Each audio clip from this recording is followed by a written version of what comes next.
Y sabemos que la homosexualidad no es el único pecado, pero hoy estamos hablando de la homosexualidad como pecado, y es uno de los pecados que la Biblia dice que el que lo practica no va al reino de los cielos. Aquí no hay excusas para decir ni excusas baratas. La homosexualidad es pecado y el que la practica al cielo no va. El asunto es que haya arrepentimiento. Entonces, ahí, si mantenemos nuestra Biblia abierta, por favor, Jueces capítulo 19. Jueces capítulo 19, y vamos a darlo de referencia. Quizás ahora estamos dando el mensaje, pero nosotros, ¿verdad?, siempre damos los versículos o los capítulos de la Biblia que vamos a tocar para que usted pueda comprobar que lo que le estamos dando nosotros pues es algo totalmente cierto, y que usted después pues busque también y profundice un poco más en la palabra. Eso trae gran bendición y nadie lo va a poder venir a engañar ni a darle, como decía mi abuelito, cuentos de vieja. Aquí esto no es cuento de vieja, que es lo que dice la Biblia. ¿Qué podemos hablar sobre el caso de la historia de Israel en los jueces? 13 jueces se levantaron en la terrible historia de Israel. Israel daba las espaldas a Dios, y entonces los vecinos, los enemigos de Israel, venían y los oprimían. Pero no era Israel el pueblo de Dios. De ahí no fue que nació el Mesías Jesucristo y nos dio la salvación. La forma visible de Dios Jesús, sí, pero Israel le dio las espaldas a Dios.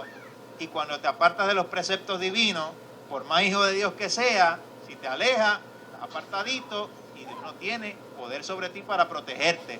Porque la custodia legal que existe en el campo espiritual las pierdes totalmente. Y en el libro más antiguo de la Biblia, el libro de Job, se nos revela una situación que siempre transcurre en el campo espiritual. Satanás nos acusa, y no solamente a una persona, países, naciones, gobernantes, gente que dice ser pueblo de Dios. Estamos hablando iglesia, ministerio. El diablo nos acusa, y legalmente, como el diablo sabe que él es un charlatán y Dios está en su perfecta voluntad conforme a todo lo divino moralmente establecido, el mismo diablo sabe que Dios tiene límites, y a Dios nosotros no lo podemos mover como una marioneta. O nosotros venimos a Dios, nos rendimos a Dios, dejamos nuestras cargas a Dios y permitimos que Él gobierne nuestra vida, y nos negamos a nosotros mismos, o la cobertura la perdemos, porque es como que estuviéramos como cualquier impío por ahí sin rumbo fijo, en donde nosotros queremos estar, no en donde Dios quiere que estemos. O sea que hay una ley espiritual que si nos apartamos de Dios y si se aprueban cosas contrarias a Dios, el enemigo inmediatamente apela el caso con Dios y Dios no puede protegernos. Eso es algo que todo cristiano tiene que saber, que nos habla en la palabra del Señor. No porque nosotros nos inventamos, porque ahora le dicen esto y que fundamentalismo religioso.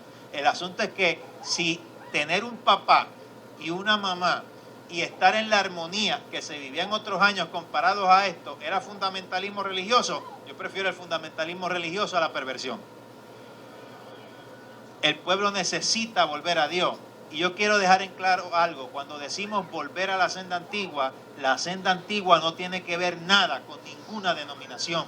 La senda antigua tiene que ver con el gran avivamiento que se desató en el día del Pentecostés, que con la sombra de Pedro se sanaban los enfermos, que en la iglesia había unidad, no había chisme, no había contienda, no había separación, no había celo, no había envidia, todos se amaban como uno y estaban firmes en un solo propósito, y era predicar el nombre de Jesucristo.